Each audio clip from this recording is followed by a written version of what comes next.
সবকিছু যদি আল্লাহ সৃষ্টি করে থাকে তাহলে আল্লাহকে কে সৃষ্টি করেছে? এই প্রশ্নটির সম্মুখীন আমরা প্রায়ই হই, যেটা অমুসলিমদের কাছে হতে পারে, যেটা নাস্তিকদের কাছে হতে পারে, এবং আমাদের মতো মুসলমানদের মাথায়ও এই রকম প্রশ্ন ঘোরে। এই প্রশ্নটির উত্তর আমি আপনাদেরকে দিয়ে দিব ছোট্ট একটা ঘটনার মাধ্যমে। তো চলুন শুরু করা যাক সেই ঘটনাটি।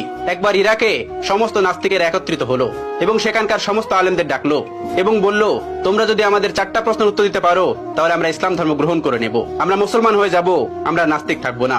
তারপর সকল আলেমরা বলল, ঠিক আছে, তোমাদের প্রশ্ন 4টি করো, আমরা প্রশ্ন উত্তর দেওয়ার চেষ্টা করব। নাস্তিকদের প্রথম প্রশ্ন হলো, আমরা তো এখন সবাই এখানে উপস্থিত আছি, তাহলে আল্লাহ তাআলা কি করছেন? এটিই ছিল তাদের 1 নম্বর প্রশ্ন।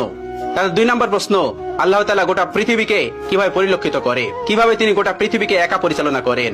একা দেখা তো সম্ভব না, তিনি কি করে একা এগুলো পরিচালনা করেন? এটি ছিল তাদের দ্বিতীয় প্রশ্ন।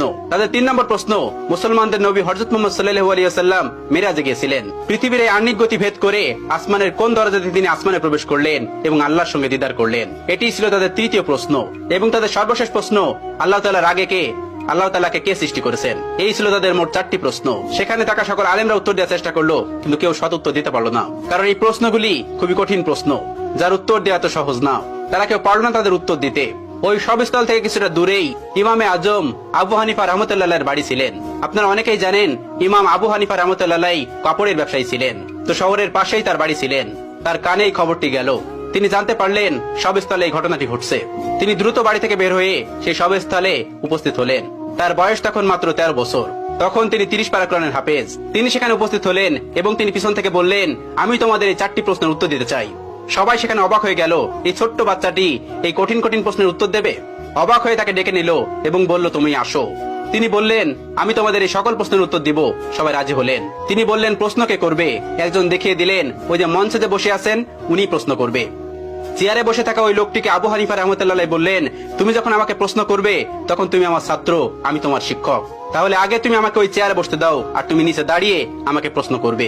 উদ্ভট হলেও এটি তারা মেনে নিয়েছিল। আবু হানিফা রাহমাতুল্লাহ চেয়ারে গিয়ে বসলেন এবং ওই নাস্তিকটি নিচে এসে প্রশ্ন করলো। প্রথম প্রশ্নটি ছিল এরকম, যে আল্লাহ তাআলা এখন কি করছেন? আবু হানিফা রাহমাতুল্লাহ তীক্ষ্ণ বুদ্ধি সম্পন্ন একজন মানুষ ছিলেন। আল্লাহ তাআলা তাকে অনেক হিকমত দিয়েছিলেন, অনেক জ্ঞান দিয়েছিলেন। তিনি উত্তর দিলেন, আল্লাহ তাআলা এই মুহূর্তে তোমার মতো বেকুবকে চেয়ার থেকে নামিয়ে আমাকে চেয়ারে বসিয়ে দিয়েছেন। এটি ছিল 1 নম্বর প্রশ্নের উত্তর। সবাই অবাক হয়েছিল। এই উত্তর খণ্ডানোর মতন উত্তর তাদের কাছে ছিল না, তাই তারা এটি মেনে নিতে বাধ্য হয়েছিল। এবার তিনি বলেছিলেন, এবার তোমার দ্বিতীয় প্রশ্নটি করো। দ্বিতীয় প্রশ্নটি করলো, আল্লাহ তাআলা একা এই পুরো পৃথিবীকে কিভাবে পরিচালনা করে? একা তিনি পুরো পৃথিবীকে কিভাবে দেখেন? তিনি তাদেরকে 4 কোণাওয়ালা একটা ঘরে নিয়ে গেলেন এবং সেই ঘরে একটা বাতি জ্বালালেন, একটা মোমবাতি। এবার তিনি বললেন, এবার বলো, এই আলোর মুখ কোন দিকে, এই আলোর চোখ কোন দিকে? তারা কোনো উত্তর দিতে পারলো না। তারা বলল, এই আলো তো ছড়িয়ে পড়েছে। তিনি তাদেরকে বললেন, আল্লাহ তাআলা নূরের তাজাল্লির মাধ্যমে গোটা পৃথিবীতে এভাবে ছড়িয়ে রেখেছেন এবং তিনি সবকিছু দেখতে পান এই নূরের মাধ্যমে। এই প্রশ্নের উত্তর নাস্তিকদের কাছে ছিল না, তারাও এটি মেনে নিয়েছিল। তৃতীয় প্রশ্ন করা হলো, হযরত মুহাম্মদ সাল্লাল্লাহু আলাইহি ওয়াসাল্লাম পৃথিবীর আহ্নিক গতি ভেদ করে আসমানের কোন দরজা দিয়ে আল্লাহর সঙ্গে মেরাজ করতে গেছিল? তখন আবু হানিফা রাহমাতুল্লাহ হাতে একটা ডিম নিলেন এবং বললেন, এই ডিমটি থেকে 22 থেকে 23 দিন পরে বাচ্চা ফুটে বের হবে। এবার তোমরা বলো, এই ডিমটির বাচ্চা কোন দিক থেকে বের হবে? তারা বললেন, এটি ঠোঁট দিয়ে ডিম ভেঙে বের হবে। তিনি বললেন, কোন দিক দিয়ে বের হবে? তারা বললেন, এটা আমাদের জানা নেই। এবার ইমাম আবু হানিফা রাহমাতুল্লাহ বললেন, আল্লাহ তাআলা তার বান্দাকে আসমানে নিবেন কোন দরজা দিয়ে নিবেন এটি আল্লাহ তাআলা ভালো জানেন। এটা আল্লাহ তাআলার কাজ, তোমার আমার কাজ না। আসমান তার, আসমানের যে কোনো জায়গা দিয়ে তার নবীকে আসমানে নিতে পারেন। চতুর্থ প্রশ্ন, যেটি সব থেকে গুরুত্বপূর্ণ, আল্লাহ তাআলাকে কে সৃষ্টি করেছেন? আল্লাহ তাআলার আগে কে? ইমাম আবু হানিফা রাহমাতুল্লাহ বললেন, তোমাদের মধ্যে কি এমন কেউ আছেন যিনি অনেক ভালো অঙ্ক করতে পারে? তখন একজন বললেন, হ্যাঁ আমি পারি। তখন তাকে বলল, তুমি 1 থেকে গুনতে শুরু করো। তখন সে গোনা শুরু করলো। 1 2 3 4 5 6 7 8 9 10 পর্যন্ত গোনার পর আবু হানিফা রাহমাতুল্লাহ তাকে থামিয়ে দিলেন এবং তাকে বললেন, এবার তুমি উল্টো দিক দিয়ে গোনা শুরু করো। তিনি গোনা শুরু করলো, 9 8 7 6 5 4 3 2 1। এরপরে এসে সে আর গুনতে পারলো না।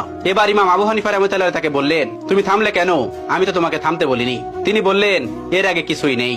এবার আবু হানিফা রাহমাতুল্লাহ বললেন, আল্লাহর আগেও কিছু নেই। সামান্য একটা সংখ্যা দিয়ে যদি তার আগে কি আছে তুমি বুঝতে না পারো, তাহলে তুমি সেই মহান সত্তাকে কিভাবে বুঝতে পারবে যে তার আগে কেউ নেই? তোমার মাথায় এই জ্ঞান আল্লাহ তাআলা দেননি। এজন্য তুমি প্রশ্ন করো, আল্লাহ তাআলার আগে কে? আল্লাহ তাআলার আগে কেউ নন। কুল হুয়াল্লাহু আহাদ, আল্লাহুস সামাদ, লাম ইয়ালিদ ওয়া লাম ইউলাদ ওয়া লাম ইয়াকুল লাহু কুফুয়ান আহাদ। তিনি এক এবং একক, তাকে কেউ জন্ম দেননি, তিনিও কাউকে জন্ম দেননি। তিনি শাশ্বত চিরন্তন, তার আগে পরে কেউ নেই। এই ছিল আবু হানিফা রাহমাতুল্লাহ প্রজ্ঞা এবং জ্ঞান, যেটি দিয়ে তিনি পুরো পৃথিবীকে আলোকিত করে রেখেছিলেন তার জ্ঞান দিয়ে।